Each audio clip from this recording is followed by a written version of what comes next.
pertanyaannya berikutnya kami persilakan Ibu Suntaman yang akan dijawab nanti oleh guru kita Ustadz Riza Muhammad. Silakan Ibu. Bismillahirrahmanirrahim. Assalamualaikum warahmatullahi wabarakatuh. Saya ingin bertanya bagaimana cara menyikapinya kalau kita ini diajak curhat sama teman tentang keluarganya, aib keluarganya lebih khusus ke suami gitu Ustadz. Baik. Ya, itu aja Ibu? Ya. Nah ini persis tadi yang diceritain Ustadz Tile tadi ya. Ada ibu-ibu jamaah nanya keluarga ke Ustadz Tile. Ustadz Tile jawab, udah ke Ustazah aja begitu ya Ustadz ya. Iya. Silakan Ustadz Riza Muhammad untuk jawabannya. Ternyata tidak semua gibah itu dilarang. Ada gibah yang diharamkan, ada gibah yang dianjurkan. Emang lu mesti ngomongin dia. Ibu, gibah itu ada yang diperbolehkan loh. Selama tujuan dari gibah itu, kalau saya meminjam istilah Ustadz Tile, innamal a'malu binniyat, untuk menyelamatkan orang lain. Jangan ya, tolong jangan ikut programnya dia. Karena apa? Dia sudah bawa uang banyak orang. Uangmu ini bisa dibawa juga, itu boleh. Karena tujuan gibah ini untuk menyelamatkan orang lain dari perbuatan dosa dan maksiat. Tujuannya jelas. Karena ada tujuan kebaikan. Itu gibah yang diperbolehkan.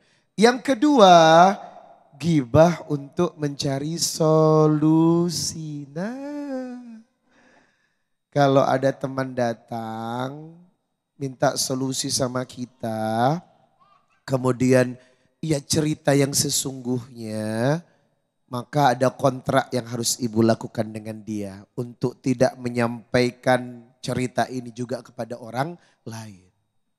Jangan ngomong-ngomong loh ya. Tapi kadang ibu gak begitu. Besoknya pas lagi di arisan. Ya Allah, kan gak boleh ya. Artinya apa? Anda boleh mencari seseorang, guru, narasumber, ustadz yang dipercaya untuk mencari solusi, boleh. Tapi pastikan ustadz itu tidak ember. Nggak tumpah cerita Anda. Dia bisa menyimpan rahasia dan dia paham kalau itu aib yang harus dijaga. Maka ketika kita menyampaikan cerita yang mengandung aib keluarga tapi dalam rangka solusi untuk mencari jalan keluar, hukumnya adalah boleh. Yang nggak boleh apa? Yang nggak ada niat, nggak ada kepentingan, ibu duduk bertingkat. Emak satu di sini, emak dua di sini. Sambil cari kutu ngomongin siapa? Nggak ada manfaat, nggak ada cerita, nggak ada macam-macamnya. Ini yang disebut ghibah yang diharamkan.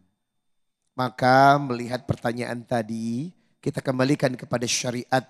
Ghibah yang ibu lakukan selama itu dari teman untuk mencari solusi, dan ibu bisa menjaga rahasianya dengan baik berdasarkan hadis Rawahul Muslim yang tadi saya sampaikan 2699, man satara musliman satarallah alaihi fid dunya wal akhirah. Siapa yang bisa menjaga aib saudaranya, maka aibmu juga akan terjaga. Maka tidak apa-apa menerima cerita dari orang lain dalam rangka solusi. Jemaah, selain konteks itu ada lagi enggak ghibah yang diperbolehkan? Ghibah yang sudah menjadi rahasia umum, iya kan?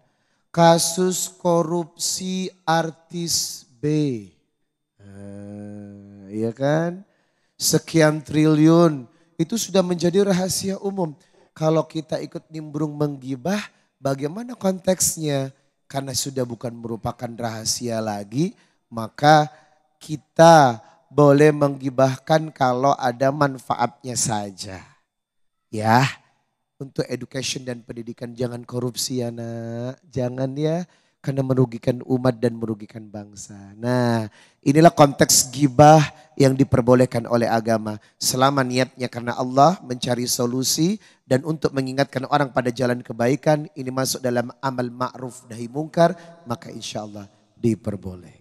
Baik, terima kasih Ustadz Riza Muhammad atas jawabannya. Itulah yang ada quotes yang mengatakan ketika kita titip uang ke orang itu biasanya berkurang. Tapi kalau titip omongan ke orang biasanya bertambah. Nah itulah mungkin menjadi evaluasi tersendiri bagi kita. Nah kita masih akan ada sesi tanya jawab lagi sesaat lagi. Tetap bersama kami di Damai Indonesiaku.